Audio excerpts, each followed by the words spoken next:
আসসালামু আলাইকুম। আমাদের বাড়ির কালো আরেকটা মুরগি কুচা হয়ে গিয়েছে। কুচা বলতে গেলে কি, কুচা হওয়ার পরে কিন্তু মুরগি আমাদেরকে বিরক্ত করা শুরু করে। যেগুলো কুচা হওয়ার দরকার তখন এই কুচার পরে যদি আরো কিছু কুচা হয়ে যায় তখন কিন্তু বিরক্ত হতে হয়। বারবার ডিমে এসে বসে থাকে, বারবার যে জায়গায় ডিম পারে ওই জায়গায় বসে থাকে। ডিম না থাকলে ওই জায়গায় বসে থাকে, থাকলে ওই জায়গায় বসে থাকে। মানে ও কুচা ভাঙতে চায় না। একটা মুরগি কুচা হয়ে যায় বেশি, ওই মুরগিটাকে কুচা ভাঙতে গেলে প্রচন্ড পরিমাণ কষ্ট করতে হয়। বারবার ওকে সরাই দিতে হয়, বারবার গোসল করে দিতে হয়, আটকে থাকতে হয়, মুরগের সাথে বিড়াইতে হয়। একবার যদি মনে করেন মুরগের সাথে বিড়ে যায় তখন কিন্তু আর সমস্যা হয় না। যদি মুরগের সাথে না বিড়ে তখনই যত সমস্যা। তখন বারবার দেখবেন আচ্ছা কুশে বসে পড়েছে, মানে কুচা ছাড়াতেই সমস্যা হয়ে যায়। মুরগের সাথে থাকলে কিন্তু কুচাটা আর থাকে না। এই যে দেখেন এখন মুরগিটাকে আমরা ধরে নিয়ে যাব, ধরে নিয়ে ওকে বাইরে ছেড়ে দেবো, দেখি কি করে। এখন ওকে যখন বাইরে নিয়ে যাব, ছাড়ার পরে ও দেখি যদি বাইরে যাইলো না হলে আবার চলে আসবে। দেখবেন ওই জায়গার ভিতরে বারবার বিরক্ত করে। আর আজকে 2 দিন ধরে ওকে খালি খাদাইতে আছে। যাই হোক, আরেকটা বিষয় বলতে হবে, মাশাআল্লাহ এই মুরগিটা কিন্তু 11টা বাচ্চা ছিল। দেখেন মশারির ভিতরে যে 11টি বাচ্চা রয়েছে, এই মুরগিটারই কিন্তু বাচ্চা। মাশাআল্লাহ এই মুরগিটা কিন্তু এইবার ডিমের প্রোডাকশন অনেক বেশি দিয়েছে। আলহামদুলিল্লাহ, আমি শুকরিয়া আদায় করতে হবে আল্লাহর কাছে, কারণ এই মুরগিটা অনেক ডিম পাচ্ছে। দেখেন এই মুরগিটার সাথে মুরগি ডিম পেরে ওরা কুচে বসে আর 5-6 দিন পর ওরা বাচ্চা ফুটানো শুরু করবে। তো এখনো ও ডিম পাত্তি আছে। গতকালকে মাত্র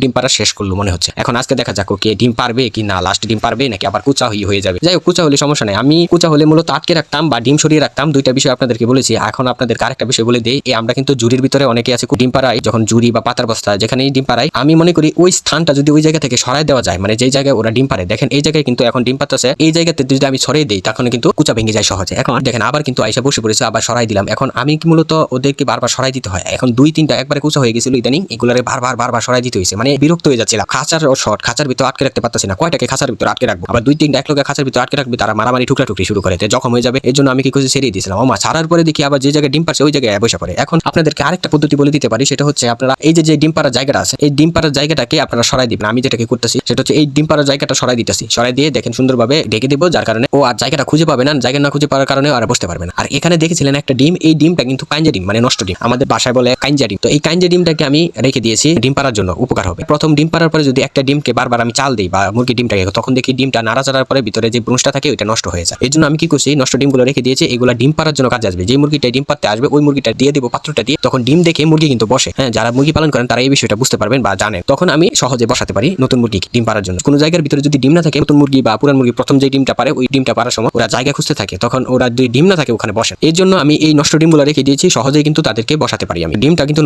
নষ্ট হলেও কিন্তু এর উপকারিতা অনেক। নষ্ট জিনিসেরও কিন্তু মাঝে মাঝে উপকার লাগে, এটা আমি বুঝতে পারলাম আর কি। এখন এই মুরগিটাকে আমি সহজেই দেখেন কত সুন্দরভাবে কুচাটা ভাঙাবো। এখন ডিম পাত্র, এই পাত্রটা তো সরিয়ে দিলাম, ঢেকে দিলাম। ও এখন আসবে আস্তে আস্তে, দেখবে। দেখেন ওকে ছাড়ার পরে একটু ডাকাডাকি করছে, অনেকক্ষণ চিল্লা ফালা করছে, কারণ 2-3 বার উঠাই দিছি। ও খুবই বিরক্ত হয়ে গেছে আমার প্রতি। এখন ও ডাকাডাকি করে আস্তে আস্তে আবার চলে যাচ্ছে ওই জায়গায় বসার জন্য। আমি আগের বার কিন্তু আপনাদেরকে দেখেছি যে সহজে কিভাবে কুচা ভাঙাবেন। ওই সহজে যে কিভাবে কুচা ভাঙাবেন, ওই কুচা ভাঙানোর টিপসটা কাজে লাগে, কিন্তু এই টিপসটা একটু বেশি কাজে লাগে। যেই জায়গায় মুরগিটা ডিম পারবে ওই স্থানটাকে সরিয়ে দেওয়া, জায়গাটাকে, পাত্রটাকে সরিয়ে দেওয়া, তখন দেখবেন মুরগিটা বারবার খুঁজবে, সারাদিন খুঁজতে থাকবে ডিমে বসার জন্য, সারাদিন খুঁজতে থাকবে, কিন্তু পাবে না। না পাওয়ার কারণে ওরা আস্তে আস্তে 1-2 দিনের মধ্যে মুরগের সাথে চলে যাবে। যখন মুরগের সাথে চলে যাবে আবার নতুন করে ডিমে চলে আসবে। এটাই কিন্তু ওদের নিয়ম। এখন ডিম পাড়ার পাত্র থেকে ডিম সরিয়ে রাখলাম, পাত্রটা শুধু বসে রাখলাম, তখন দেখতেছি যে পাত্রর ভিতরে আয়সা শুধু বসে থাকে। ডিম না থাকলেও পাত্রর ভিতরে আয়সা বসে থাকে। তখন পাত্রর ভিতরে আয়সা যদি শুধু বসে থাকে তখন তো ওর সময়টা লস হয়ে যাচ্ছে। যেই সময়টা যদি বাইরে মুরগি লগে থাকতো, তারপর আবার তার পেটের ভিতরে কিন্তু ডিম চলে আসতো। কুচে বসে থাকতে কিন্তু ও মুরগির সাথে যাচ্ছে না, ও আর ডিমে আসতেছে না। যত তাড়াতাড়ি আমি ভাঙাতে পারবো তত তাড়াতাড়ি ডিমে নিয়ে আসতে পারবো। এখন আমি যদি ওকে দেরি করে কুচা ভাঙাই বা ও দেরি করে কুচা ভাঙি, একটু অলসতার কারণে, দেখেন 1-2 সপ্তাহ যদি আমার কুচা ভাঙাতে লাগে, তখন এই 1-2 সপ্তাহে কিন্তু একটা মুরগির ভিতরে ডিম জমার সময় হয়ে যায়। পরে যদি